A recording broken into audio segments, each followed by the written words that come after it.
Hi, welcome to episode 5 of PodQuest, the gaming show that can 100% confirm that video did in fact kill the radio star. I'm your host, Player 1, Dustin Lyon. With me today is... Kelsy Polnick, Player 2. Paul English, Player 3.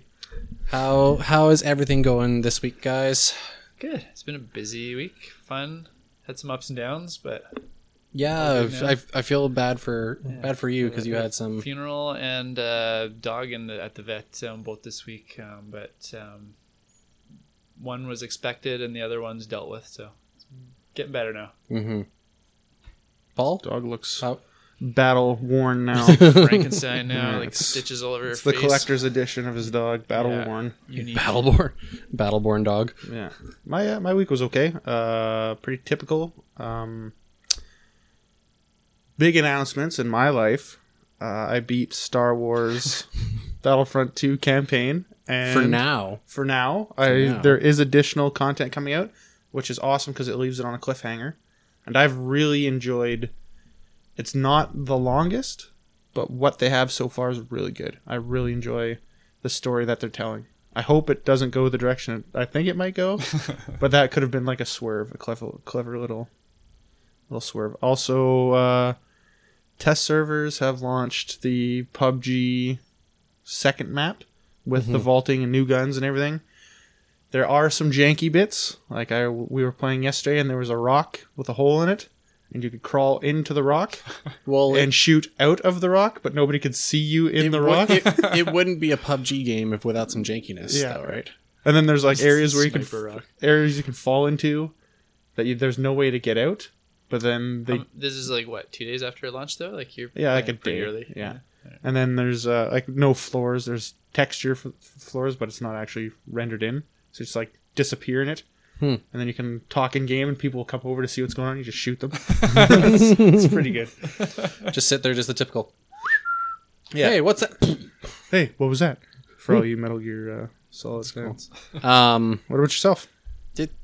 A busy week with work, but I'm glad I have a nice little weekend. So Yeah, a little weekend with us. Yeah, weekend with you guys. Weekend at Bernie's. You have to work on your weekend too. Yeah, that's okay. Little extra money doesn't help, so I mean, Little extra money always helps. To me. I'm sorry, it's only 9 o'clock in the morning. My brain hasn't woken up 100% Until we're yet. paid for this, you can give me all that extra money that doesn't help. Okay. What about games this week, Kelsey? Any gaming this week? Not as much as I wanted because of the stuff that's going on, but my son was asking to play something. He wanted to play like an adventure game. And I said, "You want to play something like Zelda or like something really old?" And he's like, "Well, something old, but not so old that it's pixelated." So we're looking through the collection and I ended up pulling out a Kami and giving that a try with him. And he struggled to get through that intro because it was like 15 to 20 minutes of just text and like story. Yeah. It was really long. But as soon as we got through that and he complained a couple times during that, he started having fun like right off the bat. I forgot how amazing it feels to run around with that wolf. Like super fast right off the bat. Yeah, that's the artistic one, right? Where like your attacks are like the little art brush. Yeah. The brush, you can use it for attacks, or you can use it to like restore spots in the world that have been damaged, or like regrow some like dead plants and stuff like that. But the other controls right off the bat are great. You have like double jumps and wall jumps, and he runs really fast, and the fighting's really fluid. So he's been picking up that, and we've been playing that together a little bit. Nice. I don't remember the intro being like that. I guess because it's quickly taken over by such an amazing game. Yeah, it's got the whole big legend where the 8-headed Orochi is like tearing the world apart, and the legendary hero Nagi goes to fight him, and then the wolf comes, and they're battling to save this town because there's women being sacrificed every year. So they really go into depth on that. Make sure you're invested in the world before it even begins. Yeah, that was a great game. I love that game. That was a really I haven't played good it in time 10 in years, I think. gaming history, because that's like PS2 Yeah. going all pistons firing, really solid games coming out. Also the same time as when really like extremely story driven and text heavy games came out. Oh yeah. So there was a lot of games that suffered from slow, sloggy. Suffered if you don't like that. I like that. Like I can play like something like Xenosaga and really enjoy myself. And it's like you're watching 40-minute cutscenes sometimes and just blazing. But if you're looking for like a quick beat action game. Yeah. To have stuff like that thrown in there is a little bit of a little shocking. Mm-hmm. Okay. And how about you, Paul? Just some PUBGs. With the exception of PUBG and Star Wars. Played some games with Kelsy, but we'll keep those under wraps for now. Add in a wink sound effect. In the editing process. Oh, not gonna happen? Okay. No, I'm not gonna do it. That's about it. Kind of gearing up for Star Wars next week. We all have tickets together, and we're all gonna go check that out. Pretty pumped about that. Yeah, I'm very excited about that. That's really about it. I got some comic books I ordered in. I was telling Kelsy and I think Dustin, I ordered Kraven's Last Hunt, which is a super iconic Spider-Man story. I ordered in the trade paperback. I got and I thought it was going to be a hardcover. I was super excited about it. It had an awesome cover. It comes in, and apparently it's the novelization of the comic book. So it's not a comic book. It's just a novel. So I got it, sat down, went to the throne with my new book, opened it up, and I was like, what is this? I was so upset about it. Where are the pictures? My girlfriend ordered me... Worst BM of his life. Just ruined it. Exactly. Big plans for just that. Went right back up. Scrapped. My girlfriend ordered me... I've been collecting the original Dragon Ball manga. Ooh. I have the first 10 of 16, I think.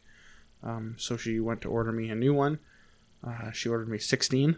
So now I've got a big gap in... At least you didn't get a double. That's true. Well, I believe you can get them as box sets now too, because you can get them you can get all of Dragon Ball, and then you can buy, I think it's all Dragon Ball Z. Yeah. As they come in a large box, it's all 30 or whatever, how many volumes they had in one box. But I didn't want to do that because what got me collecting it was GameQuest had a kind of like a... Oh, I forgot we had those. Oh, your big garage sale. It was like a hoarding sale. And they had a bunch of books. I was looking through the books at Dragon Ball novel or Dungeons and Dragons novels and all kinds of other things. I was like, yeah, there's not really anything here. So in typical Paul fashion, I went to haggle with things that weren't for sale. Like cool Mega Man statues and other things. Kelsey and Mike were kind of like, get out of here. Then my girlfriend was like, hey, look, Dragon Ball manga. I was like, oh, and it was right in the middle of it, so I couldn't get a box set, so I've been building around that one, and that one's like an original print of it, which was really crazy to find for I think I paid $1 for it or something like that. I think we got all that stuff or most of it anyway, when there was a bookstore in town that closed down, and he asked if I wanted to come look through some stuff, and he had a lot of nerdy books and magazines and strategy guides and stuff. Nerdy books. Mm-hmm. So now I have an original print, and then I have the new prints kind of surrounding it, which is really awesome. Cool. I haven't had a lot of time this week for any gaming. I did try to a couple times, maybe before I go to bed, play a little bit of Pokemon Ultra Sun. Try to get a little caught up on that.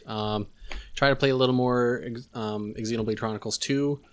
I forgot how much I dislike RPGs when you have to make sure you save, because I actually had the game kind of crashed on me. Oh.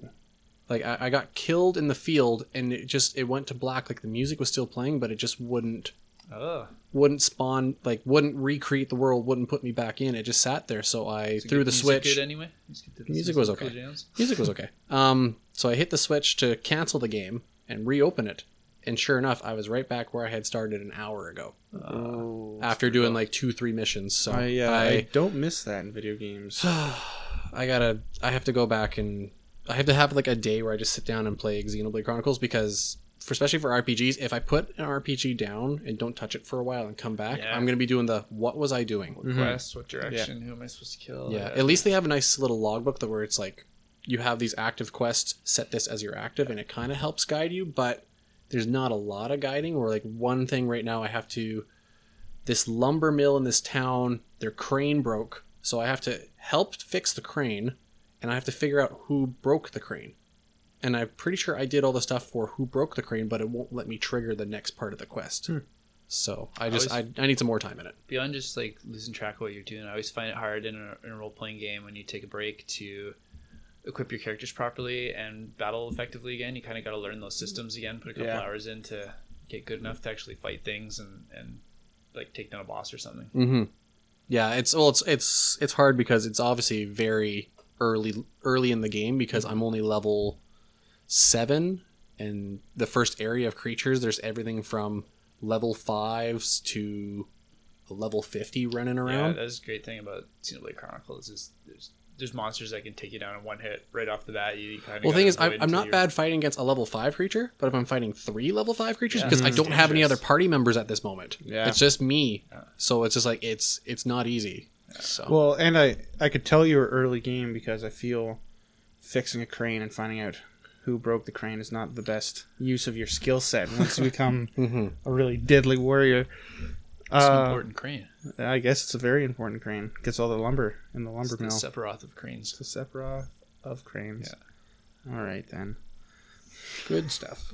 Well, let's break down this week's news stuff before we get to our main topic, which I forgot to mention at the very beginning of the show, but You'll see it in the title. It's in the title of the episode. We'll get to it eventually. But let's get to the new stuff. Suspense. First main thing I found was really cool, and I had to immediately phone EB Games to get this. Secret of Mana is getting a physical release, but limited release for PS4. That's really cool. Which that'll be really cool because as far as I know, it's supposed to be just a complete 100% like HD remake remaster. Like they're not changing the game, it's just a full visual update and maybe a slight change of the battle mechanic, but nothing 100%. Like they're not like completely regutting it. It's supposed to be like 100% true to the original Secret of Mana. Remake. That's what should be happening in Final Fantasy VII. Japan apparently is getting a really awesome collector's edition that's not coming here. Go on. I don't know. I know. Dustin's already saving up his yen. He'll be importing it. That's really exciting. That's like a really popular game in my group of friends. Yeah. We like to play multi-tap together. Yeah, it's just exciting stuff. I will not be buying the collector's edition, but it's cool that they're redoing that. I still have my original copy on cartridge for me too. Well, see, for me, I remember because I wasn't big into RPGs during the Super Nintendo era, but I do know like the top 3 RPG games were always Chrono Trigger, Earthbound, and Secret of Mana. Like those were usually the top 3, Final Fantasy, including Final Fantasies, yes, but they're kind of Mario RPG. Super Mario Mana drops that down that list. I still love it, but I don't know if it make my top 5. Okay, well, my group of friends, we had a lot of them like they lived and breathed Secret of Mana. Yeah, it's a really good game, especially to play with your friends. Like that's true. Yeah, is out of the box with people. RPGs at the time as well. Yeah, with like the mechanics and stuff like that. So, like I'd love to have more. I don't know why I stumbled so much there, getting excited about it. I'd love to have more co-op RPG games. Yeah, that play like that. I think it's pretty cool.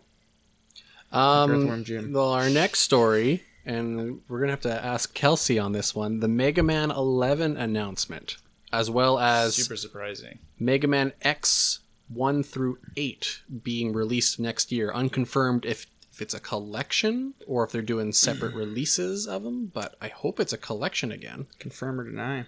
I think they're probably trying to figure out how to make it a collection because 7 and 8 are pretty big games. Those are PS2 games, whereas it's easier to just throw a bunch of old PlayStation prior games on one collection. But we now live in the era of Blu-ray discs with our games and stuff, which, compared to, they're say, putting it out on the Switch as well. So if they want the same format on all of them, they do have one cartridge to deal with. Because with the Mega Man X collection for the GameCube was all the way up to 6. Mega Man X6, which basically was the end of the PlayStation 1 era. Yeah.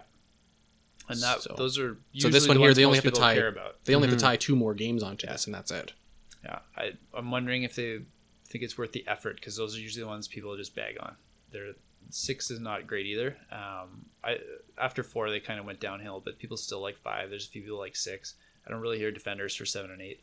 So I'm wondering if it'll be 1 through 6 and then like a download for 7 and 8. Possibly. Yeah, but 11 was super exciting. Came out of the blue. It looks like butt though. I was waiting for I'm I know a bunch of people are defending it, and people are coming around watching the video multiple times. It does not look good to me. Because you didn't like Mega Man powered up on the PSP, which is kind of what this one kind of looks like it's kind of going towards. It looks like it's kind of between that and like Mighty Number 9 style almost. I still think that bad Mega Man is better than every other thing. So I'm going to play this. I'll probably enjoy it. But like the worst two in the classic series, I think most people universally agree, are 7 and 8. The ones where they messed with the art style and they went with another different art style for some reason instead of just sticking with the classic pixel theme that works really well. Like 9 and 10 were super well received. I know 9 sold like crazy. I don't know what sales were on 10, but it had to be pretty decent as well.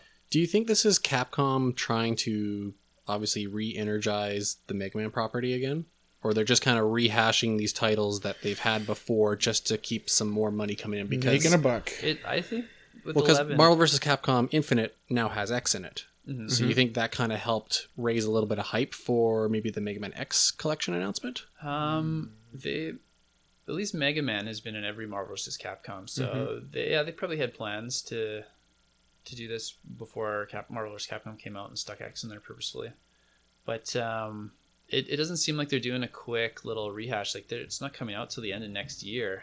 So I think they're putting some effort behind it and some money. So hopefully it means they got some more plans for the franchise. But do you think with this X collection, if it is going to be a collection, do you think it's just going to be like the Mega Man Legacy collections again, where they just take all the games, throw them in the box, and they don't do any? Well, that's my hope, but I'm a little nervous that they haven't actually said it's a collection, so they might just throw them up on all the digital networks, like buy them separately for $5 to $7 a piece kind of thing, which would be lame. I hope they don't do that. But because they haven't announced it's an actual collection, that's kind of my gut feeling is they'll do something like that. Is it next year? Next year, a banner year for the Mega Man series? Is it? This year is the anniversary year, but all the stuff's coming out next year, so they're announcing it. They're hyping up. Yeah. So it was 30th anniversary now? I think so. Yeah. With that, I can't see it being them doing anything further. They're just honoring the anniversary with an announcement. And Capcom's not the kind to do that, though. They did it with Street Fighter 2. Because I do know one of the biggest. I do know on a lot of Mega Man fan groups through Facebook and stuff. I did see a lot of people, which I'm kind of with them, was like, "Oh yeah, that's great. You're doing Mega Man 11 and an X collection. Where's our Legends 3?" Well, maybe this is a testing the waters kind of thing again. Like if they put money into 11 and it's profitable, maybe they'll look at doing another Legends, another Battle Network, or just actually release Legends 3 because they were halfway done it. And then they scrapped it. Yeah, I bet you there's some bad blood and maybe even some weird contract stuff with Inafune leaving. So who knows what they can and can't work on or want to even move forward on without him. And I have a really bad look at Capcom. Like I love most of the games they've ever made. Like their library is probably my favorite games library. Yeah. I just don't think Capcom is in it for their fans anymore. You think they're just in it for the money? Trying to keep it afloat. They have a couple big games that they like to release that they know are going to generate money. And Mega Man is not one of those. Mega Man's not. I don't think Mega Man's one. I don't think they have I don't think they give a hoot. Franchises have a driving force behind the development team that still has fans in the game in mind. I don't know if they have that with Mega Man. I've never seen that person step forward since Inafune left. But you've got people driving Monster Hunter and people driving Street Fighter still that love these franchises and are putting some love into them. Well, and there's like Resident Evil has a movie franchise that is like continuously pumping out horrible movies that make a ton of money. Make a ton of money. So make a ton of money. So there are a ton of movie. What are there, 7 of those now? Something like that. Crazy. So like that's a reason for them to keep making Resident Evil movies because they keep making our games. And 7's getting really good publicity and reviews. Yeah. It was even up for some awards this year. Changed it around, changed the style of the game, and doing really good. I was surprised that it didn't win any awards. Yeah. Which we'll get into later today. For awards, considering what else it was against. Because I have to agree that I'm not a Resident Evil fan, but what they did with this last one, it scared a lot of people. Yeah. Like especially like a lot of people who were trying the VR version of it said that like they had to take it off. Like they couldn't continue doing it because it was too creepy. It's awesome. Well, and there's a big wave of horror games in the last couple years, and it's only natural that Resident Evil goes that direction. Because it used to be the one. Yeah. And like Street Fighter does really well because there's a huge fighting game community that does big numbers and draws lots of attention every year, and like things like that. And Mega Man just doesn't have that. So no, I think rightfully doesn't have that. It hasn't had a new release in like and I don't 7 years. Think we're gonna get that. I think they're just trying to make a buck. They're just trying to be like, here's X and Marvel vs. Capcom. Are you interested in it? People are like, yeah, this is really interesting. Here's we'll shill you some more Mega Man properties. My theory behind that is I think they saw stuff like Hellblade do really well and be a much smaller scale, so they picked some franchises they own like Mega Man that they can do a smaller scale and not throw as much money behind and still get a return on investment. So I'm hoping they'll do more smaller scale games like this that come out more frequently and are more fan service and still make them some money. I'm hungry this morning. I wonder if they'll do. Is Dante in the new Mega Man or the new Marvel vs. Capcom? So many rumors right now that there's just a new Devil May Cry 5 coming out that they might announce at PSX. Because didn't they just release or announce they're going to release a new collection for Devil May Cry? They're redoing the HD collection again. Yeah, that's right. Which double HD. Well, no, it's not nothing changed because when they said they were redoing it, I'm like, oh, are they going to put Devil May Cry 4 in there? But no, it's still just Devil May Cry 1, 2, and 3 Special Edition, and that's it. That's bizarre. Which is, I have it sitting on my shelf for PS3. So what was the point of redoing it? Chill. Next year they're supposedly going to have a DMC5 out, or I shouldn't say DMC. It's my only hope the remake is they keep it to the original style of the original ones. That DMC Devil May Cry that came out was not well received. They've said it's going to be a return to form Dante like Devil May Cry, but this is all like rumors and leaks right now. Like Capcom hasn't put out an official statement yet. Okay. I bet you Sony maybe threw some money into that to lock it down again. Maybe. Moving on to the next one. I forgot to mention this in our what we played this week. It's not Five Nights at Freddy's 6, but the latest version of Five Nights at Freddy's came out as, what was it? Fazbear Entertainment Simulator? Or, sorry, I can't remember the name of it properly.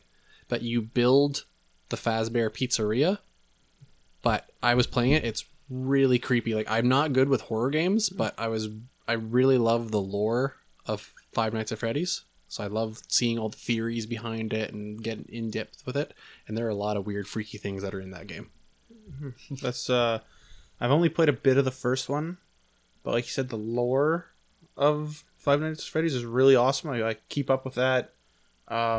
It's really interesting, and that they've made Paul on the toilet reading his Five Nights fanfics novelization. I really enjoy everything they've done with it. I'm glad to see it's still going.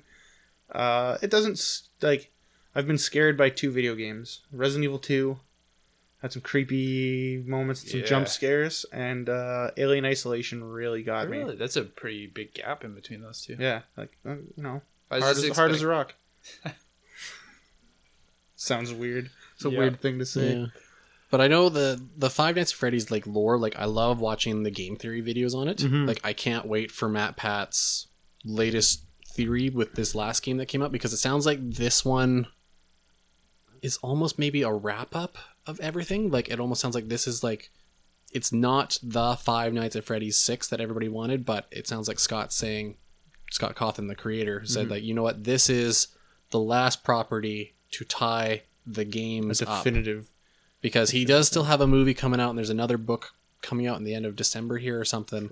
But it sounds like the franchise, it's time for it to die. The franchise has done so well with this series. Like all I know is my nephews love it and have T-shirts and talk about it all the time. I know nothing about this game. All the properties. It's super creepy. I'll put it that way. Like books, potential movie, 6 games, toys, merchandise. When did it come out? It wasn't that long ago. 2015. Yeah, like 2 years ago. Yeah, it's not that old, and it's doing so well. And the concept of how you explain this new game, you're like developing the Five Nights restaurant, or the Freddy Fazbear's restaurant. Because this one here, you build your own restaurant, but it warns you when it's like, hey, you can go and buy this cheap, worn down pinball machine or something like that.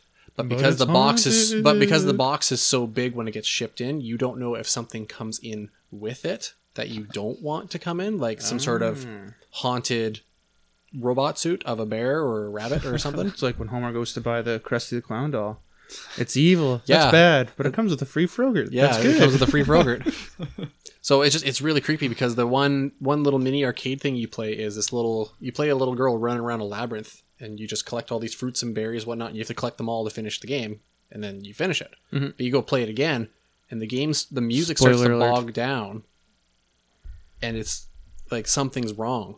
Like something's really wrong, and you do it a third time, and something's really wrong. Like the whole as you're playing the game is like glitching out on you. Mm-hmm. Like it's intentional, but it's super creepy because it's that creepiness of everything's going normally, and then oh god, what's going on? So is that kind of like Eternal Darkness effects, like where they're trying to mess with you outside of the game too? Like yeah, with the glitching and kind of. Yeah. It was really, they set up their tropes really well in that game. Like the first one was just you're a security guard in an office. You have access to cameras.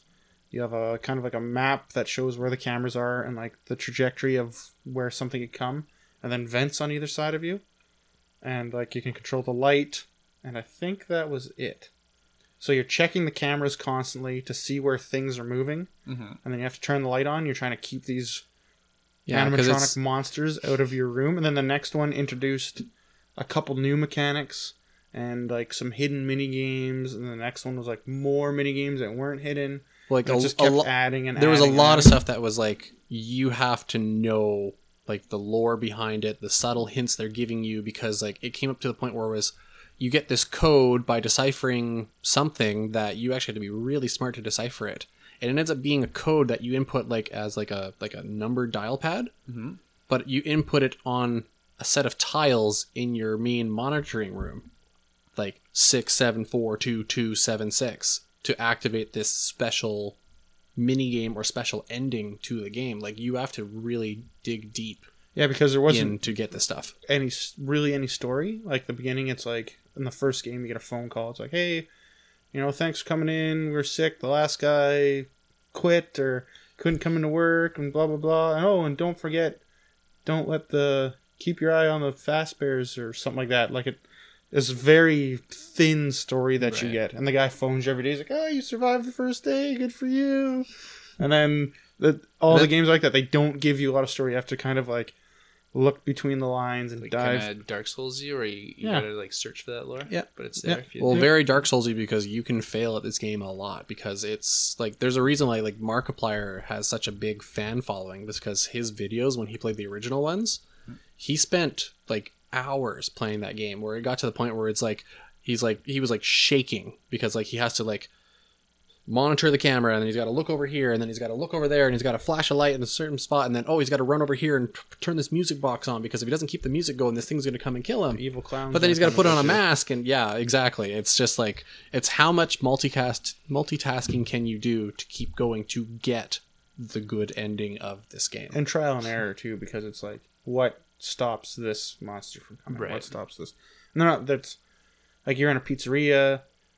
Pizzeria has these animatronic. So this is like a Chuck E. Cheese? Yes. Oh, yeah. And the Chuck E. Cheese, like the animatronic creatures have gone rogue and are killing people, kind of. And then you're trying to... And like the story evolves that they're haunted by children who were murdered by like a pedophile rapist. The Man in Purple. Yeah, they're like really dark. It's a really dark story.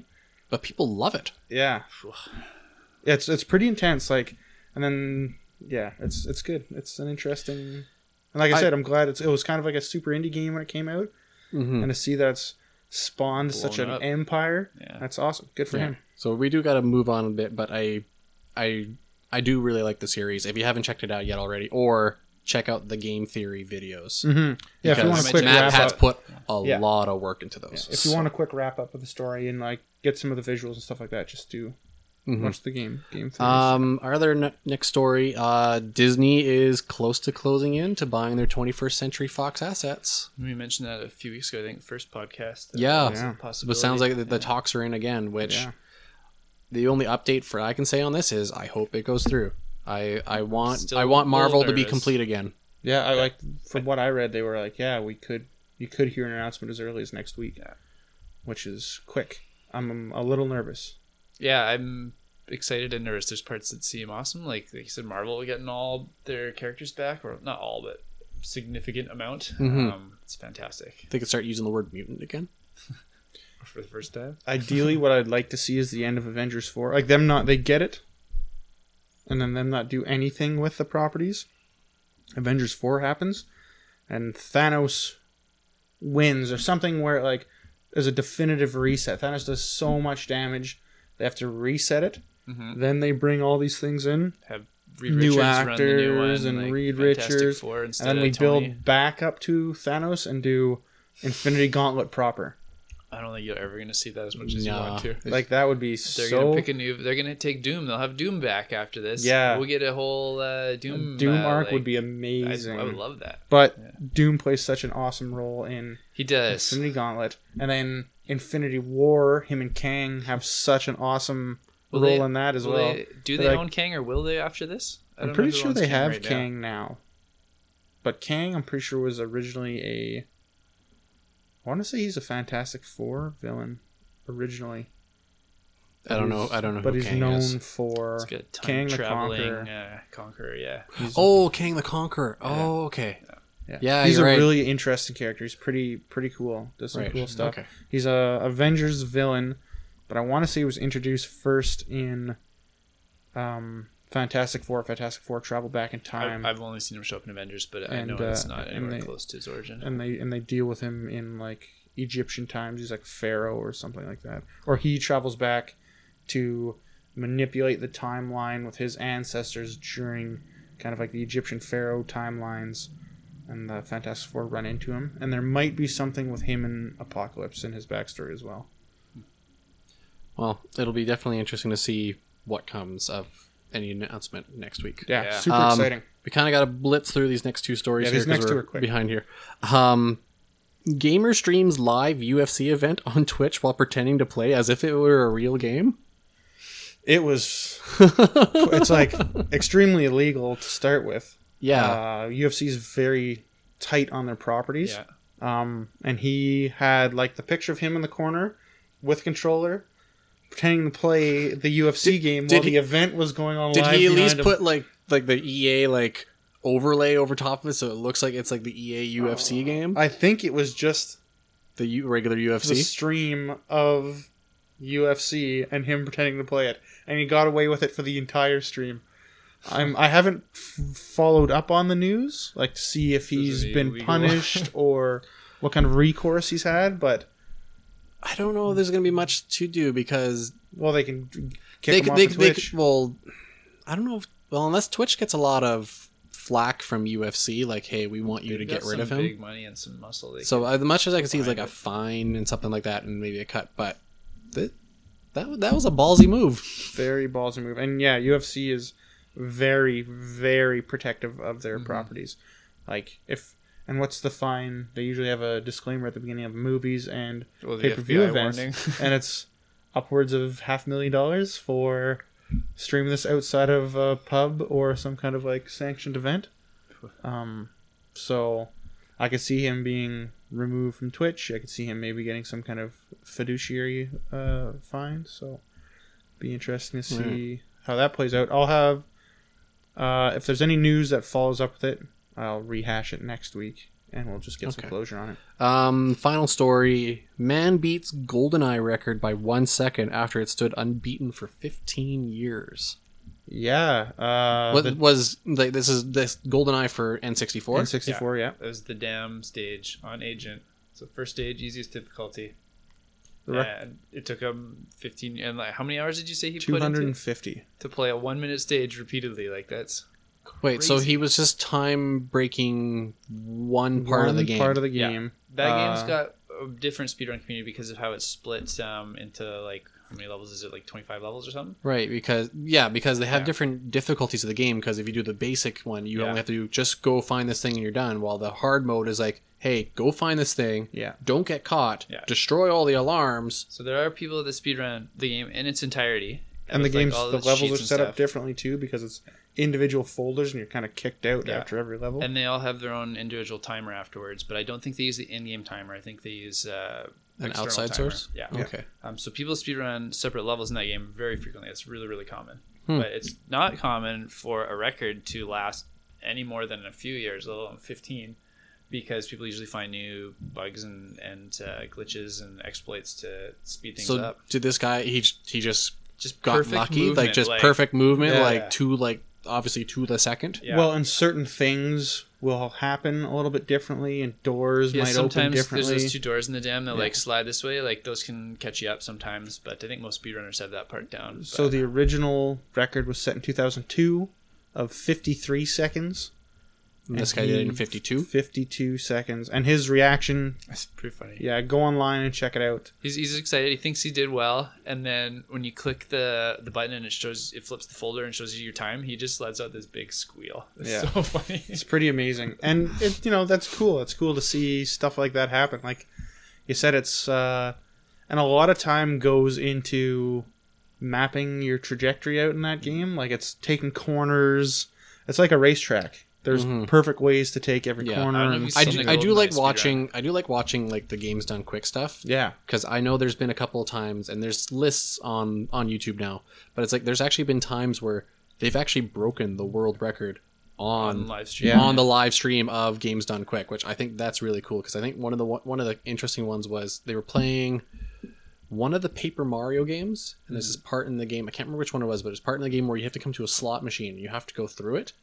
And I guess the guy who was doing the live stream of it for Games Done Quick shows up the slot machine, and it gave him 777s right away, and he got to continue going because like usually for them that's like a 5-minute block, and this guy like walked up, was done in 3 seconds. He's like, "Oh, I'm going for it now." Yeah, chance. Yeah, it's pretty cool. I also like Games Done Quick when they do like the guy that does Tyson's Punch Out blindfolded. Yeah, the blindfold challenge, or like the 2 players with 1 controller challenges. And they do the one guy did the pacifist run in Ninja Gaiden where he doesn't kill anything except for the bosses. So I love the idea of like a Pacific Rim challenge. The movie Pacific Rim? Well, no, it's 2 players, 1 controller. It's a challenge just to watch it. Oh, I love it. That movie is... I don't know if you've seen a GoldenEye speedrun, though. They're kind of boring to watch compared to other speedruns because the players usually stare at the ground a lot so that they don't have things popping into the... Yeah, because they look at the ground because I think it makes the game run faster. Yeah. Right. So they're not the most exciting to watch, but there's a ton of memorization and skill that goes into them regardless. Okay. All right. Well, that does it for our news segment stuff. Let's get on to the main topic. So our main topic today was the results of the Game Awards, which all 3 of us sat down and watched. In its entirety together. In its entirety. Paul? Yes. Overall, what did you think about the Game Awards? It was a slog. Did you see the last 2 Game Awards, out of curiosity? Is this the first time you watched it? No, I watched highlights of them. Highlights? Okay. Prior to it. This was a very long, drawn out, not a lot of entertainment value from it. There's so many things they could do to enhance what you're doing. A lot of the trailers, personally, they didn't really affect me too much. Like there wasn't a lot of things, but I just feel in general too, there wasn't a lot of trailers that happened where you're like, oh man, like a couple things like the Breath of the Wild stuff was kind of like, oh, that's cool. And I didn't play Zelda. I'm like, that looks really neat. And get a motorbike. Yeah. That I thought was kind of dumb. There's a lot of people about that right now. Like I just like you don't get the motorbike until you finish the new DLC, which I thought, no, give it to me before I start the DLC, or like as I'm starting it, be like, give me a reason to use this new item, not just, oh, hey, you get to go dirt biking across Hyrule now. Okay. That's cool. I found there was a lot of production problems as well. Like, introducing guests was really awkward. There was a lot of awkward transitions. Stepping a lot of over awkward announcements. Mm-hmm. Like, big game would drop, and then they'd, like, throw something in right over top of it, and you're like, oh okay. Let's not have any you gotta cut to proper fanfare. Every 12 minutes. Yeah, tons of... yeah. And then... They're just, the way they interview people is really dry and really awkward, and the host of the show, the one guy was very candid and very, but they were like, you could tell the guy was like, shut up, get off the stage, we don't want you, because every time he's like, do I have a little bit of time? And the guy's like, would like roll his eyes like, yeah. Like he didn't want him on the stage, and he's like, do I have a little bit of time to say? He's like, no, you don't.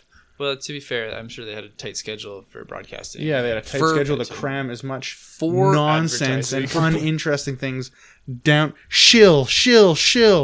Like for being a TV production things, because I've been behind the stage of those kind of things and development of those kind of things, there is a lot of work that goes into those things. So there is a reason why they are on a time constraint, because almost every like the show has to run to almost every second. Yeah. Well, they got an orchestra if you're a really good showrunner, you always, you should be putting in a little bit of what if time. Yeah. But some of these shows, they don't put any what if time in there. So they're like, when someone goes off on a rant, off unscripted, something's got to get cut. They got to move something up. So it can be a hassle. But overall, the show, I didn't like it. It needs a lot more room for improvement. I don't think it needs... for improvement. When you said a lot more room, I thought you meant longer. No, sorry. I mean... It doesn't need that. Needs more improvement. Yeah, I agree. There was so much stuff that I felt they could have cut out that was uninteresting, that was advertising, that was... Like, even the new trailers. Like, I love seeing new game announcements and new trailers. I don't think this is the place for that, though. This is to award people that put in tons of hard work over the last year and showcase their games and stuff, not to get excited for the new stuff that's coming out next year. Like, that time and place is E3 or Tokyo Game Show or PSX or Paris, or even just a social media announcement, or press release or whatever. But this, I don't know, it takes away from all the games that are supposed to be focused on. If it's something like DLC for a game that's up for an award, like, oh hey, Zelda just won this award. Oh, by the way, we have this brand new DLC. That's an okay moment. Where you put that though, like slapping it right in the middle seems tacky and takes away from the show again too. I'd say like have like that 30-minute pre-show, get people pumped for all this cool new stuff that's coming out, or have a show afterwards. That's great pre-show and a post-show is a right. Good because look at when we were watching it, because they were like there were 15 minutes before the show even started. And they had already announced off, 6 awards? Yeah, they had a countdown timer to when the show was going to start, and they'd already blasted off a bunch of awards. Like, oh, this game for Best Adventure is going to this, and for this game for Best Music is going to... No. Yeah. I remember talking about this with you during the show, when they just, spammed out, 5 or 6 awards, really quick. It was, Best RPG, Best, Sound Design or something, and a few others. And I RPG in particular seems like a big category for me. Big category. Do you think maybe... they did have some guests run a little long and that's why they cut them in that way? Or do you think that was just designed that way from the beginning? I think it was designed that way in the beginning, because the only thing that I could see is if they didn't have, if those awards were set up, but they didn't have any representatives from any of the companies show up to and accept the award, then that's a possibility maybe why they quickly did that quick fire, here are the results. But they can also just do here's the results, here's here's the category, rerun the trailers of the games, and then you just go to, and the winner goes to this. They unfortunately couldn't be here, but we will give them this award. Yep. Bam. Yeah. You don't need to sit there and... It definitely needs to be streamlined. It definitely needs to focus more on the awards. Because there was a lot of awards, too, where they didn't show any gameplay footage. It was inconsistent. It was weird how they'd, here's the nominees, and they'd show a little trailer for each game. Yeah. And then there's other ones where you had a guy just read it off on the mic. And, it was... And they had a lot of cool, Andy Serkis was on there. Yeah. And, what's his name? Gil del Toro. Yeah, Andrew House. That was actually really cool. I liked the retrospectives when they did the Andrew House one and the Karen Shaw one. Yeah, I thought those were cool, and those had a great place there. Yep, for sure. I'd also like the host was really dry. Keely's always the same. Send him out. He was as Keely as he's always been. Get Dr. Disrespect in there to host it, because he's got more energy. He's more lively. I don't think Keely's ever going to give that up, because this is his show, but he could use a co-host for sure. Definitely. Yeah. The co-hosts we had on the show, they'd cut to people that once again would chill. The girl in the backstage who was like, eat McDonald's and buy Xboxes for cheap. Yeah. You want some amazing, awesome deals on some awesome gaming gear? We'll go to eBay. Well, okay. Yeah. I'm pretty sure people are already on eBay already. You don't need to tell me that right now. And then also... did you put something up for charity or something? Here's this signed controller by Hideo Kojima that's maybe up for sale? I also feel the esports stuff could probably be cut. There's a lot of awards that can be cut. I was thinking from about this that. afterwards, and he made a big point at the start talking about how internationally broadcast this is. I think the esports is for, Korea, for China, and the mobile stuff's for them as well. And so I think some of these categories, as boring as they are for us to watch, I think they probably do have a place there. I don't feel they're boring, but I feel they could do a separate awards show specifically for esports that could be 2 hours long. Well, see, I don't mind them putting in the esports thing in. But if it was like, best esports game, because maybe by popularity, but like when they did like the players, or even the players and the team, they're like, oh yeah, and the winner is was it Team Cloud? No, Cloud9. Was it Cloud9? Yeah. Was it Cloud9 who won? It's like, well, the winner's Cloud9. And I thought to myself, well, for what game though? Because doesn't Cloud9 have a League of Legends team? They have an Overwatch team. They have a couple other teams. I'm like, which one are you talking about? I assumed it was overall team that does the best kind of like overall. And I think that it was, they said those ones were more fan voted than anything, because the other ones was only 10% fan vote, like all the games and stuff like that, and then it was like people in the industry that would sway the vote. I think for these ones it was fan voted who the best person was. Yeah, so. See, for me it wasn't. It just for me it wasn't set up right. Yeah, like I don't. A lot of hiccups. I for one am for doing acknowledgement because they are a player, because we definitely want to support that. But just the way it was presented, I just wasn't happy with it. Mm-hmm. I found that boring, but I understand why it's there. Yeah, it does. They deserve an award. They deserve recognition.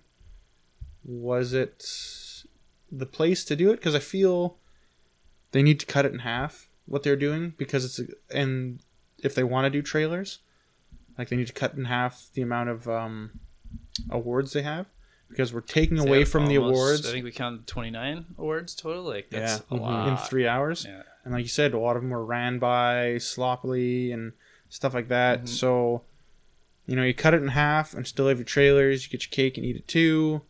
And you do like all the important stuff, or you just cut all the trailers out and do strictly an award show for. Yeah. Mm-hmm. So I don't know. I was very underwhelmed. And like I said, for the amount of time that it was on for, it was long. And it was starting to feel long halfway through. And there was a lot of stuff in there that was just like you said, we had 3 or 4 Rocket League trailers. We had 3 Warframe trailers. 3 Warframe trailers plus that girl off the development team blasting Warframe. So technically 4. Yeah, and there was, and then like big game announcements. That stuff too. Like if Warframe would have won, which they didn't win their category, which I think was ongoing game. Yeah. Wouldn't everyone just, whether it was true or not, be like, well, obviously they won. They put in enough money to buy 3 trailers and have their developer on stage. Like, mm-hmm. That's why I feel like you get the trailers out of there too, because it casts doubt on the legitimacy of the actual award. Mm-hmm. So I think overall we all agree that we didn't like the show at all. No. It definitely needs a lot of improvement. I like parts of it. Granted, there were some good stuff, but it needs improvement. I like the Angie House and the Karen Shaw retrospectives. I thought were amazing. Yeah, those were really well done. When the Cuphead brothers were up on stage both times, I thought they were really great, really honest, and especially the second time right when they were leaving, the other one grabbed the mic and it was like, buy all these other people's games too. They are amazing. Yeah, that was really good. It's how you can definitely tell the Canadian honesty compared to everybody else. Mm-hmm. The Swedish girl too, the voice actor that won for Hellblade, I thought she was really, really awesome to listen to as well. Just really emotional because she put a lot of her passion into the game. So I love seeing those kind of things. Like on E3, like the best moments are when you see that dude crying from the development team because he gets to make a game with Miyamoto. Oh yeah, it's so cool. Right. Yeah. Let's move on to what we thought about the results of. So game of the year went to Breath of the Wild. I couldn't have been more wrong there. Yeah, I thought that was like maybe third best chance to win that. I really didn't think it definitely was one of my titles that I wanted to win. Mm-hmm. Like I did not want PUBG to win it, because to me PUBG. I'm still very much like, I get the argument on the other side of the fence, but I still get that the game technically wasn't released. Why is it up for an award if it hasn't been released? So many unfinished problems. Like you said, the rock holes you can fall through. Yeah. I love the game. I play the game a lot. I spent a lot of time into it. I thought it was going to be a shoo-in for all the numbers it did, all the maybe sales that's why it did. didn't win. Maybe all the voting staff felt the same way. Yeah. And it was the same with. I was really shocked by GTA not winning best ongoing game because all they're putting out new content like every 2 months, and they just broke that really big milestone award. Crazy. And the fact that they didn't win that really. Well, they just revealed that trailer that was released the day before trailer. The heist one, Doomsday Heist. So they showed that during the show twice too. Yeah. So the fact that what won best on Overwatch won best ongoing game. Yeah. The content Overwatch puts in is super polished and really well done. Like, how many heroes have they done this year? It's 3 to 4. 3 to 4 each year. Doomfist, Orisa, and what's the new girl's name? Moira. I think were released this year, and they're all really good. But the amount of solid content that pushes story forward in a multiplayer game, to have a story in a multiplayer game, it's really tough to do.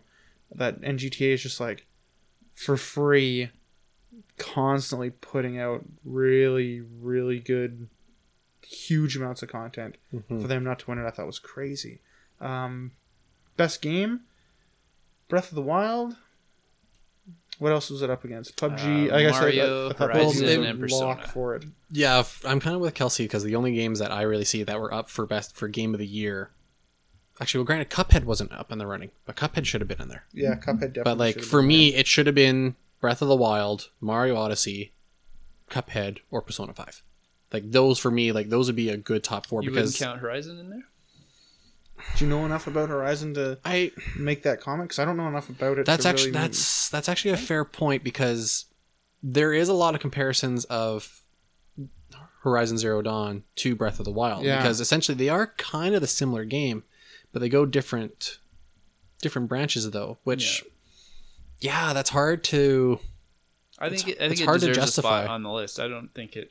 No, I definitely think it should be there. Yeah. But for my 4 picks, like I said, PUBG I think was a lock going into it with the sales and stuff, but it shouldn't have even been in there because of it's not being released. Looking at Mario Odyssey, what I've seen of it, the game is really awesome. But I feel it's just Mario hasn't done a lot of new stuff, new mechanics and stuff like that. I don't feel that game is deserving of Game of the Year. It looks good. I disagree with that. I know immensely. You will because you're a Mario fanboy. Well, Mario Odyssey was really polished because it was obviously they took Mario 64 and super polished it with a lot of really cool mechanics, a lot of little Easter eggs, a lot of little subtle hints and fan service.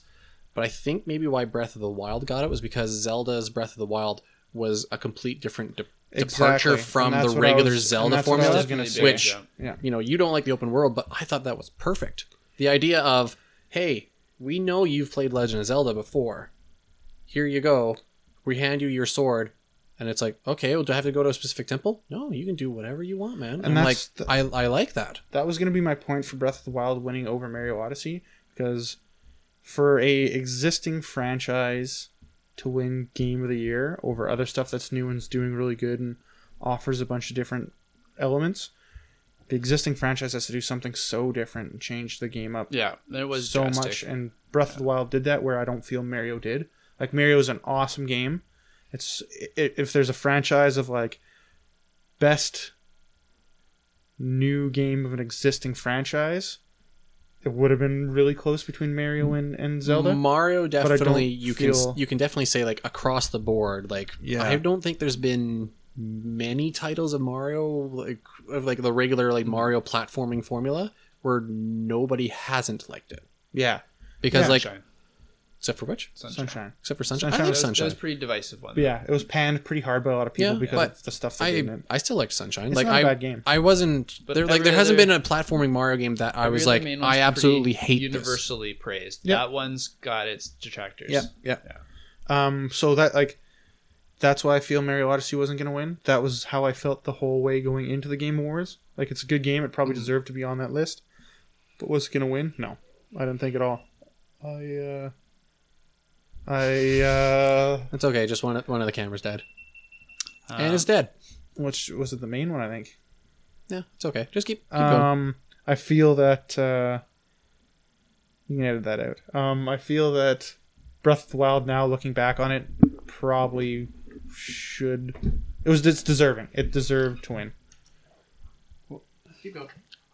My problem with Breath of the Wild is in every Zelda game, you've got a pretty strong narrative pushing you forward. I don't have any narrative almost at all in this game. No story at all. There is a story in Mario. It's goofy. It's weird. Most Mario games are like that. It was like comparable to a Saturday morning cartoon for the most part. And they both had, if you dug around, there was tons of little extra things you could do. There was little mini games in both of them. But to actually search them out and find them in Zelda, like, you can miss them very, very easily because this huge scope of world, and just never come across like the shield racing or the like hang gliding challenges or the bow and arrow challenges or whatever. Whereas Mario, they kind of design it so you can actually find all this stuff. So I don't know. I just felt like you actually get rewarded with the design in Mario to play the game, whereas Zelda, I don't know, it's just a big sandbox. It's boring. There's nothing driving me to any certain area of the game, and that's why I felt it lacked a little bit compared to Mario. And I could have told you that was your opinion going into these Game Awards. Yeah. Like that you didn't like Zelda, and without even telling me, I would have known it, and that's like a fair opinion, but it's not a popular opinion these days. No, and I see that. Yeah. Obviously that's been... Yeah, I want to play more Odyssey. Out of all the games that are on that list, I want to play Odyssey the most, because I haven't got a chance to play it, and I think it looks super fun, super awesome. Something I could get into. The new trailer for the Zelda DLC really made me want to play Breath of the Wild. I haven't played that either, but I've seen except for the staged demonstration thing. Though, yeah, where they did like the four champions. Not the DLC. I didn't want to make me play the DLC. It wanted me to play the core game. Right. Okay. More because the DLC with the motorbike made me want to. I'm just saying from the show perspective, when they were introducing that part of, here's all us doing the laser beams, and they're just turning the blue light on brighter and brighter and brighter. I'm like, oh god, and then the projector went white, and it just slowly white screen going up. Yeah, white screen, and then it just like raise up the screen. Oh, yeah. Production problems everywhere. It was really cool to see. They actually got Nintendo pretty involved in the Game Awards. I didn't think that they had a chance. They usually don't make big presences at these kind of shows or right, because look at Reggie when he was talking to Jeff Keighley, and he's just like, hold up, we have something here for you. So and then that's when they did the Bayonetta 1 and 2 for the Switch, and Bayonetta 3 which is coming exclusive to the Switch, which means Bayonetta definitely is, I could probably classify as being a Nintendo property now.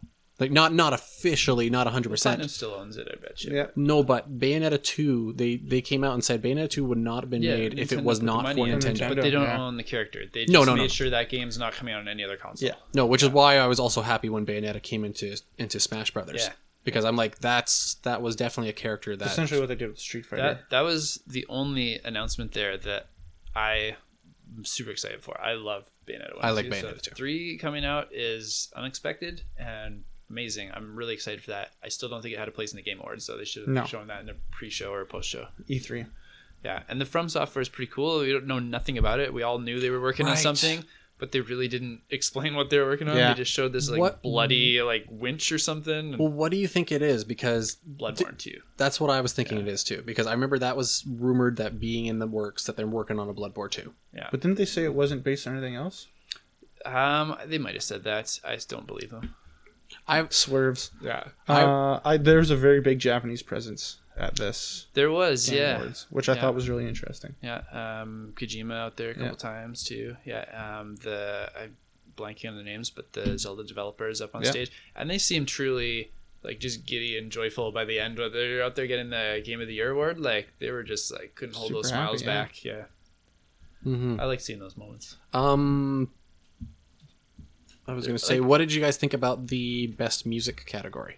I feel like Nier Automata definitely deserved it. Yeah, I don't have any qualms there. I would have, I don't know, Cuphead and Persona are way up there too for me, but they were all so close. Like you could pick any one of those three, and I don't think I would have been upset. That's what I was going to say. I feel that was probably the closest category going into it. Yeah. Like, everything was really well done. Would have been nice to see Cuphead win something else, go for 3. Like, Cuphead won 2. Yeah, if an indie indie developer tied like a big studio for the amount of awards, like that's pretty. Well, they wouldn't have tied. But they would have had 3 and 3 with Zelda. No, Nintendo had 4. Nintendo had 4, but Zelda had 3. Did Zelda have 3? Yeah. I thought Zelda only had 2. Zelda got another award. They just didn't show it because it was one of those. Zelda also got this. Through. I think it was like Best Adventure Game or something. Wasn't it? They won narrative and game direction, I think, too. Or did they win narrative? I'm going to look that up right now. They won. No, they didn't win narrative. They won Game of the Year. Yeah. They won. Did they win Best Direction? I thought they won Best Adventure Game Direction is them. And they won something else here. Just keep talking while I scroll. But Cuphead definitely, though. I'm glad that they won because getting the art direction. Oh yeah, give it to them. Action Adventure. They did win 3. Yeah. But yeah, Cuphead definitely deserved their art direction because those guys and that team had to hand draw all of that. And it was so unique. Like they showed one other game during the little montage that I hadn't heard of before that looked like it was kind of going in that vein, but it looked so poor in comparison to Cuphead because Cuphead just looks so amazing. Yeah, what was that? And Dustin is even like... I even said when we realized like that looks like a Cuphead knockoff. Yeah. And if Cuphead wasn't there, I'd go, wow, that looks really cool. But Cuphead's just so amazing that, yeah, I have no qualms with the awards Cuphead took home. Yeah. They were well earned. Yeah, definitely within the music category though. Like those top games like Nier Automata, Persona 5, even Breath of the Wild a little bit too. Like all those games are definitely well worthy soundtracks to listen to. Because like Zelda was nice because instead of just being constant music all the time, it was just nice gentle music, which definitely suited the game. Persona was awesome because that like the music for like pulling a heist and like getting the little jazz singers and whatnot behind you stuff was awesome. When they opened up with the orchestra and it started with that Persona song, it sounded fantastic. And then after that, I didn't recognize some of the songs. Like I don't play Destiny or anything, so I kind of lost me right immediately after. But I have to say, really pumped for that. I don't think the orchestra was that good. Playing Mario on like a theremin was such a bizarre choice. The orchestra was either on stage for too long, chopping up too much songs, not doing a great job of it, or they were on too short of a period. Did we find out if the Mario Odyssey singer was lip syncing or not? Because that sounded she was spot on. Oh no, she was. I know we would think she was, but did we actually see like a press story confirming that? Not a press story, but I'm pretty sure she was lip syncing because there was a part where I saw her open her mouth to the side, and there was no sound.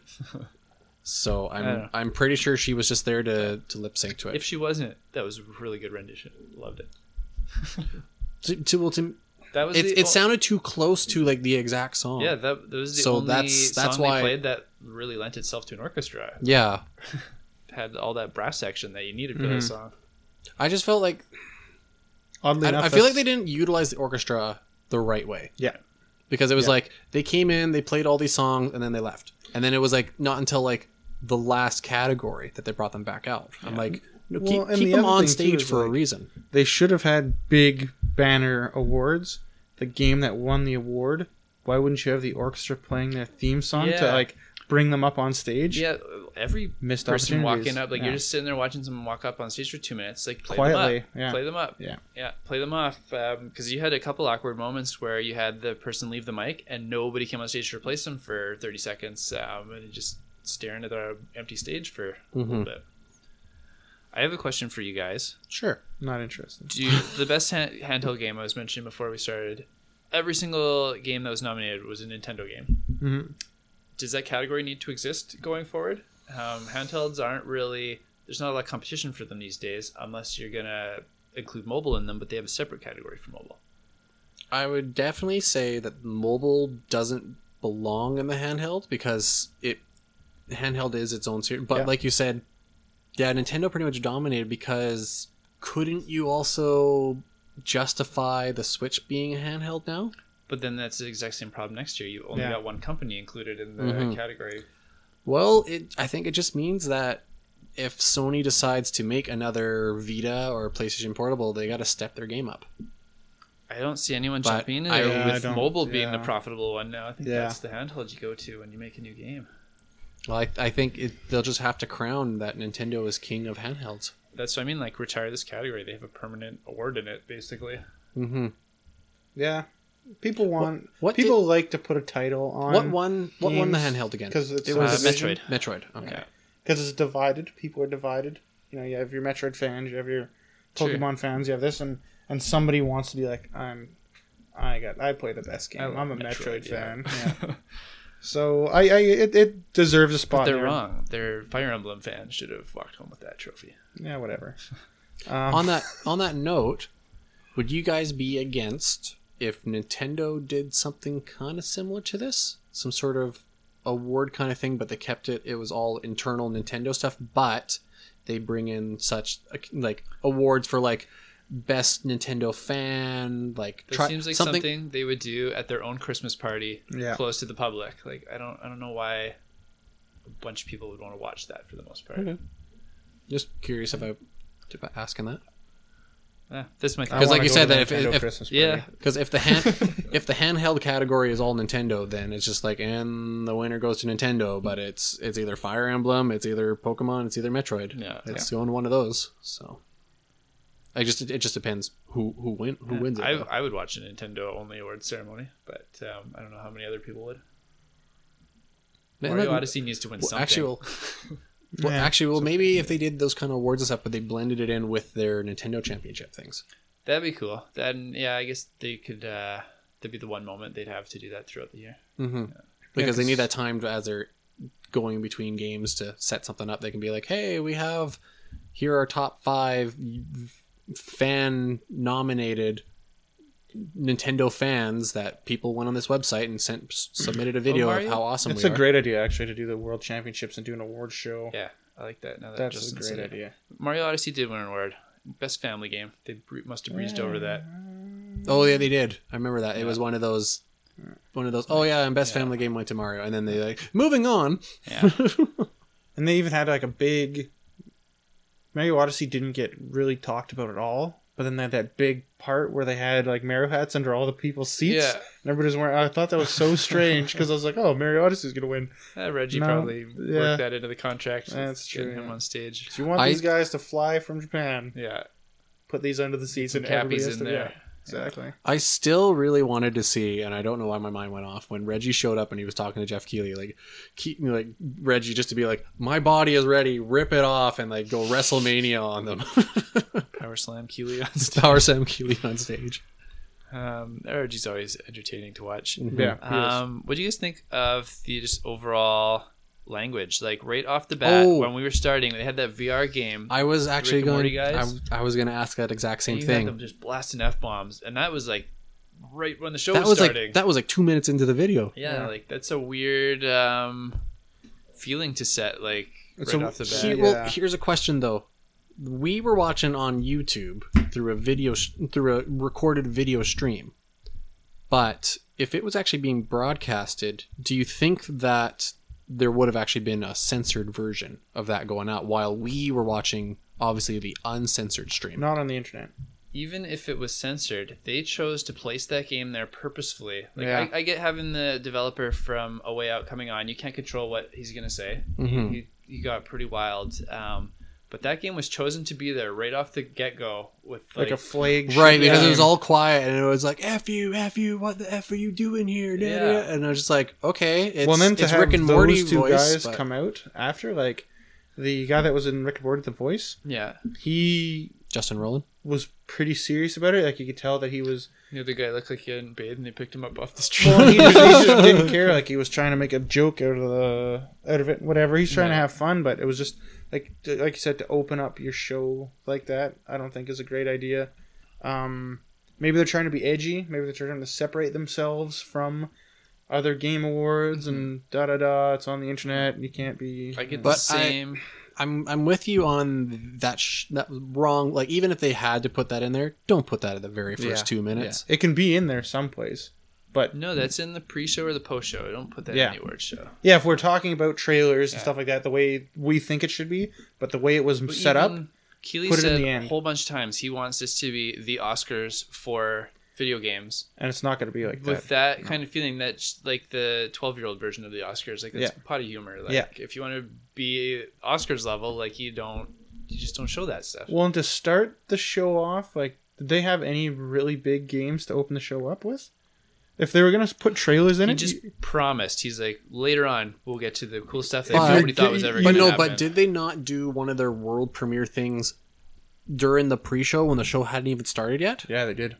Oh, probably. Because you were like... Because I remember you saying... one? Because that wasn't even a world premiere. Well, no, it was something, because it was just like, oh yeah, here's a world premiere, and we're like, your show technically hasn't started yet. Why are you showing these things already? Yeah. But they opened the show with that one VR game, and then they opened it also with Vacation Simulator. Like, those aren't hot games to get the ball rolling and get everybody excited. Yeah. Like, you save those... If the show format, like, is the same, the way we looked at it, the way we watched it, you put your trailers in the wrong place. You want to start with something super hot, get everybody excited. Yeah. Put those later in the show at dead times or next to a Warframe what if they trailer. started with the Soul Calibur trailer? Right that would have been huge. Yeah, that would have been way more exciting off the bat. Yeah. Yeah, like, and that's... When you watch E3, you see a lot of, like, you'll have IGN or GameSpot or someone. They'll do, like, an hour pre-show leading up to it where they'll show those little VR games. They'll show little indie games. I think that's where they belong. And then you'll have stuff like Nintendo does the Treehouse after their show where they show more quirky They show more of that game that you just saw the announcement trailer easily for. Steal one of those two things and tack that onto the award show, cut the award show down to 2 hours, and then have that on either end. And but then they're probably worried about sponsors too, because sponsors are like, well, who's going to watch the post? Who's going to watch it after? Who's going to watch it before? I don't think they need sponsors like the Oscars does. Like, a lot of gamers are tech savvy and young enough. They're going to watch this online. They don't need to be on Prime TV in North America. Like, no, they don't. Yeah. Well, even then, if there even was a TV thing, half the time they always go, hey, if you want to continue watching the pre-show, go to this website address. Yeah, that's very true. But like you said, most of them are going to be watching it online anyway. There was probably a lot of like sponsorship money in there to get things placed in certain spots, or just favors back and forth from Keighley and his crew to some of these companies. Like, I know him and like Guillermo and Kojima are all friendly, so I'm sure that's why Death Stranded was such a it was the longest trailer in there by far. That was the elephant in the room we haven't talked about yet. That trailer, the oil babies and the what was going on with that? Oil baby. That's not a spoiler. Everyone knows that was in the trailer. Yeah, I know. Yeah, it was in the trailer. No, the mouth was because that's what the characters were doing in the stupid trailer every time these like Slenderman things don't breathe. Come up. Then the one guy aged like 50 years in front of our eyes, and if you haven't seen the trailer, go watch it. And there's a whale floating by. Nonsense, absolute nonsense. I don't know what to think about the game. I'm not excited. I've got zero. This is the first time he's released the game. I am super confused what the game is about. Yeah, because I guess it's supposed to be like, it's trying to be like, I guess, some sort of psychological thriller kind of thing. But who knows? Maybe. I need more than just this artsy, creepy looking. Oh, here's kind of an idea of what you're going to be facing, but like, no. Give me a storyline. Let me know what's happening here. Maybe he's going to come out and just be like, it's an animated movie. Gotcha. Scare mode. Yeah. Do you think maybe he's just used to doing Metal Gear trailers with established fan base and lore, and he can be goofy with it because people are like, oh, I wonder what that means. I wonder if it's this and that, because they can take all these characters and story arcs from... He's not a dumb man. He's not, but he is used to doing something one way on a franchise. He doesn't access that franchise anymore. Do you think he's just, I'm doing it the same way, but I don't have that established connection yet? Like I said, he's not a dumb man. I don't think he'd do that. I think he knows how to hype people up, and I just think he's so removed from the fan core that he really... And Del Toro's... whatever his name is probably in his ear, being like, oh, this is the direction we should take, and stuff like that. Like, I was making Pan's Labyrinth. Yeah, well, and I think he's like, this is what people want. This is going to get people excited. Right. I don't think it has anything to do with him being like, oh yeah, I can do whatever I want because this is... I just think that he's lost touch with the... I don't think he ever had touch. I think he's always been his own entity. That's true. Okay. Well, I think... Then just to kind of, we should summarize up this, that we all feel, obviously, that the show needs some improvement. There were some questionable decisions as to... And from what I've read, this is the best year they've done so far. Like, everyone's like, this is way better than last 2 years. That is actually true, but they still need room for improvement.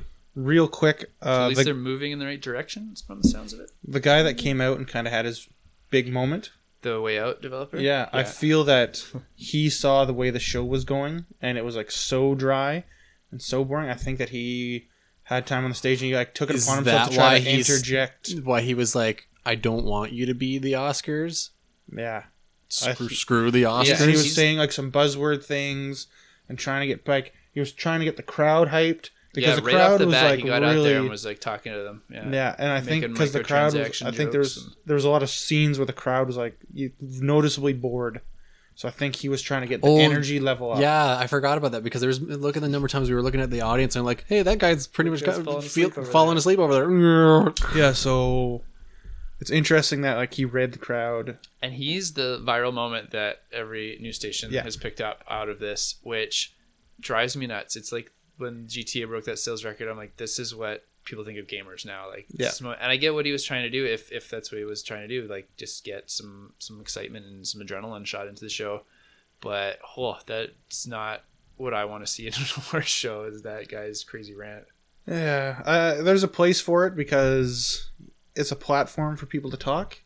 But there should have been, like we just said, the game, it had problems. There should have been other things coming out of the show that were just as exciting, and I'm fine with that being a thing in there because people are allowed to get excited. People are allowed to go off script, get passionate. But it would have been nice to be like, oh, this happened and that happened. These are really big news things for the Game Awards, and oh yeah, this guy went crazy. It's kind of like a funny meme thing, like GTA.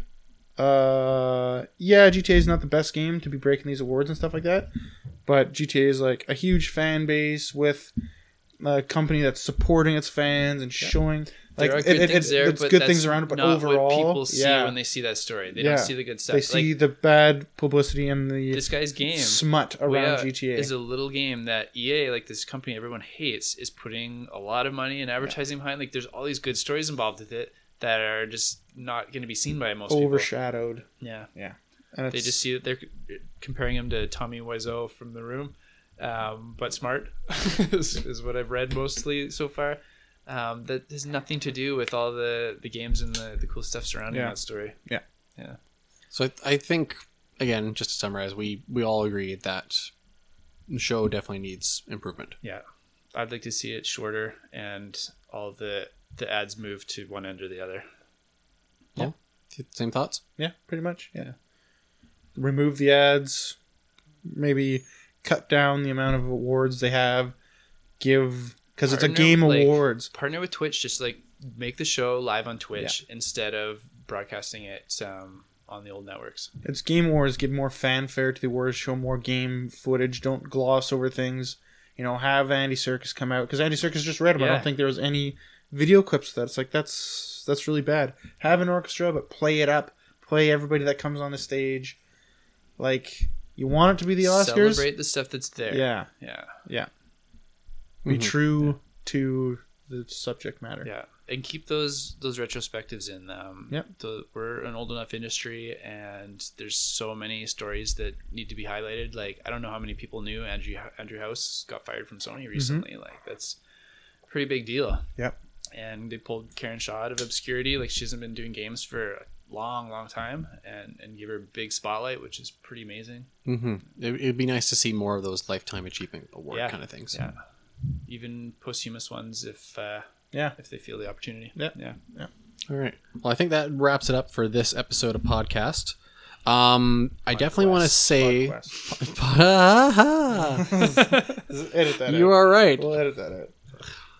Sucks when the host doesn't even remember the name of his own show. It's still early. It's still a bit early. 9 o'clock still. Yeah, sure. Definitely though, I would love to see any of our viewers who, if you have an idea of what you think should be the game award let me rephrase this. If any of our viewers have an idea what they think should have won in certain categories, do leave comments below in our YouTube video, because we'd definitely love to hear what you guys think, as well as if you did watch the Game Awards, what did you think about it? Yeah. Do you agree with us? Disagree? What do you want to see different? Did you like the games that were won? Do you think something else should have won? Do you think something else should have been nominated? Like, those are all things we want to know. And when we're done this, I got something to bring up. After the one thing that Paul said, where he said Overwatch maybe shouldn't have won that category. Other than that, I don't think we really disagreed with most of the wins. I think they were pretty well deserved, well earned, pretty justified. Yeah, which is pretty impressive across that many categories to not have a lot of contention there. So that's a good point for the Game Awards. I think that was solid. Right. All right. And real quick, we always talk about having people leave comments, and we're going to bring them up and stuff like that. I forgot that we had someone leave us so we have some comments on our last video we posted, which was spin-offs was the topic. We had Nostalgia Goggles, leave a comment. And he disagreed with what we think spin-offs are, which is fair because we had trouble. Yeah, we disagreed with what it was. He likes my idea of having an Earthworm Jim RPG. That's why you remembered the comment. Yeah. There's something specifically that I wanted to bring up here. Sorry. He was saying for your Earthworm Jim RPG spinoff to go with Double Fine and Tim Schafer. Yeah. Which I never thought of when I was thinking, who the heck's going to do this game? Like, that is one team that could actually make that game really fun. Yeah, it'd be awesome. And I like this discussion because it spawned discussions like Dustin added something onto it, Kelsy added something onto it. We had interesting things to say. We commented back. So please leave a comment. We will address all the comments we can. We'll try to bring them up. He asked Kelsy what his thoughts on Mega Man 11 are. And he said he knows Kelsy doesn't like to watch movie trailers, but how does he feel about video game trailers? He's asking because Capcom released a trailer for Mega Man 11, and he was wondering if he will watch it or try to avoid it as well. Typically, with both movies and games, I watch the first trailer that comes out, and then if it's something that I'm pretty keen on, like Star Wars, Avengers, Mega Man, I just try and avoid everything else until I know I'm going to play it. I know I'm going to watch it, so I don't want to spoil anything else about it. I like to go in as fresh as I can. The movie ones, these two movies in particular, Star Wars and Avengers, are just, I want to see them so badly. I know I'm going to see them. I want to go in as blank as I can. I would probably avoid the Avengers trailer completely until the movie if I knew I wasn't going to see it in front of Star Wars. So I'd rather just see it on the big screen. That was also something that you told us that we wanted to talk about the Avengers trailer, and you're like, no, don't tell me anything. We can talk about it until you see it in front of Star Wars, because yes, you are most likely going to see it in front of Star Wars. And if we don't, I'll watch it just so we can be part of the conversation. I don't want to hold that back. Sorry about all my ums and ahs during this comment segment, but I was kind of rushed and forgot that we had comments to bring up. Thank you for the comment, Nostalgia Goggles. I look forward to having more of your comments and discussing it with you. I'll chime in next time on YouTube. Also, Dustin, what's going on behind us? We do have, this is the weekend of the recording of this podcast is Monster Hunter Beta weekend. So we are actually getting ready to prepare a little recording session with us that we are actually going to run through the Monster Hunter Beta ourselves.